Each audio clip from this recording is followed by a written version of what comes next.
Det har været noget helt specielt. Stemningen er suveræn, og det er noget helt særligt. Og ja, flot gået til alle atleter, der har dystet og skal dyste. Held og lykke. Hvilket indtryk gør det på dem at møde de her og snakke med de her atleter?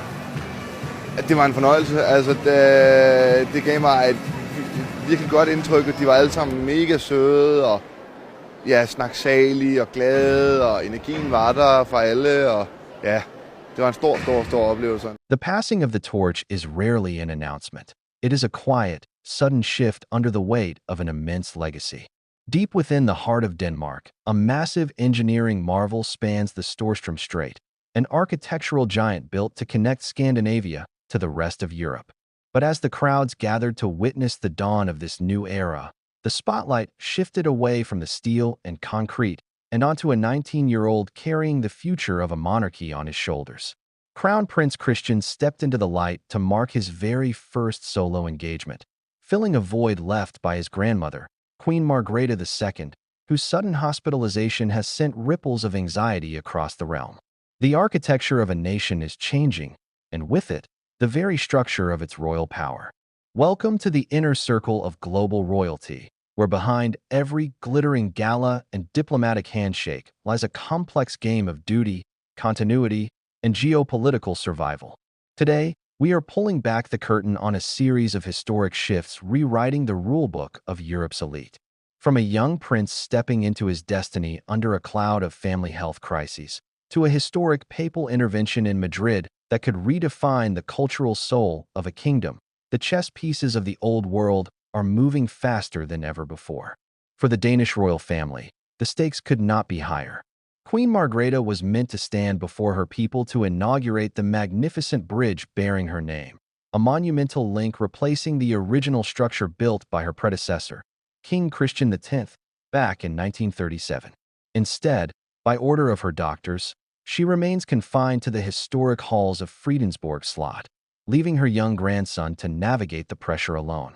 Clutched in the young crown prince's hands was the architect's original sketch of the bridge, a symbolic offering he promised to deliver to his ailing grandmother, representing a poignant transition of power that the palace desperately hopes will signal stability to a watching world.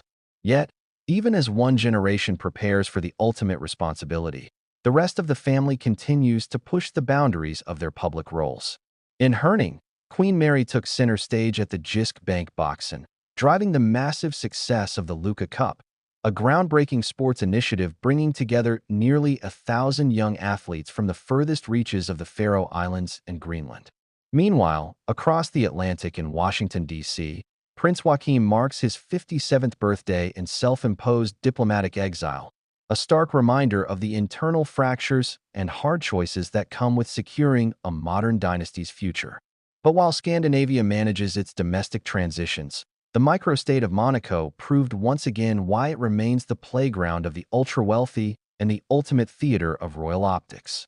Prince Albert II and Princess Charlene commanded the track at the iconic 83rd Monaco Formula One Grand Prix.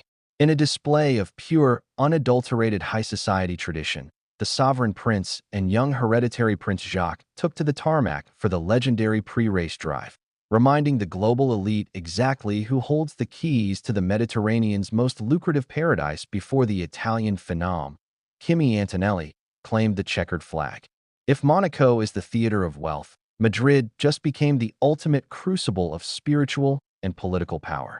In a stunning display of statecraft, King Felipe VI, Queen Letizia, and the future queen, Princess Leonor, welcomed Pope Leo XIV to the Palacio Real for a high-stakes, 7-day apostolic visit.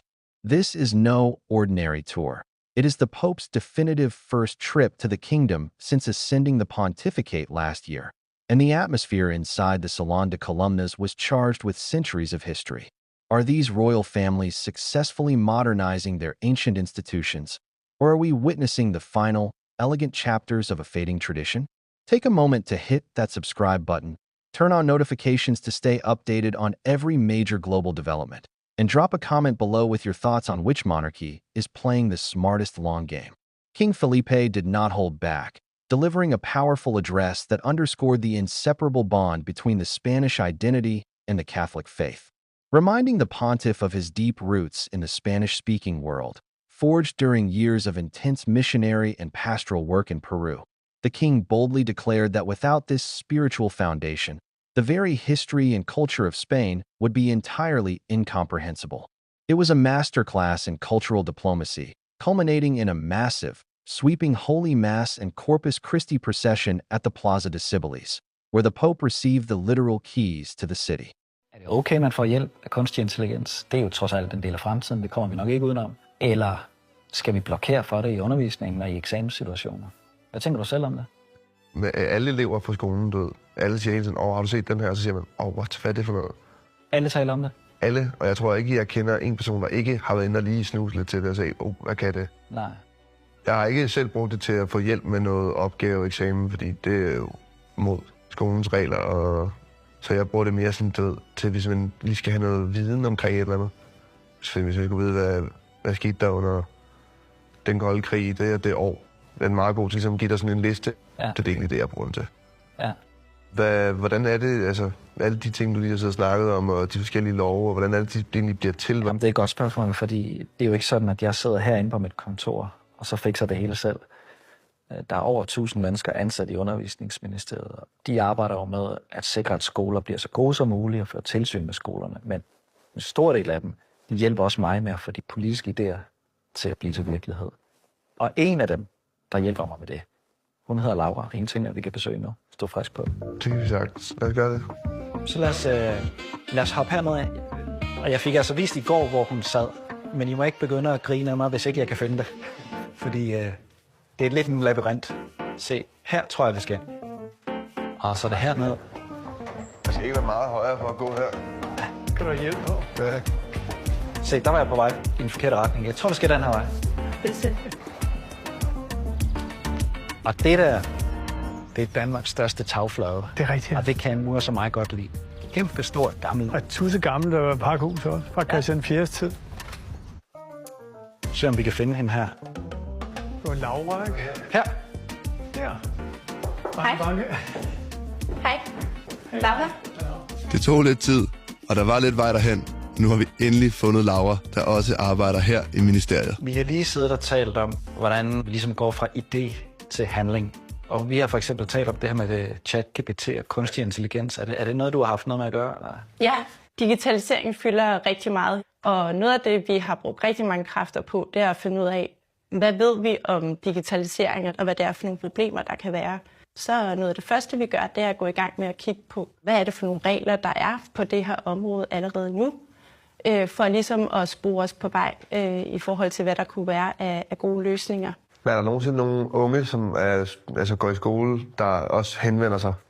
Jo, vi har også en organisation i Danmark, der hedder Danske Skoleelever, okay. Og det er nogle utrolig dygtige unge mennesker, som på lige fod med voksne er med til at debattere skolepolitik.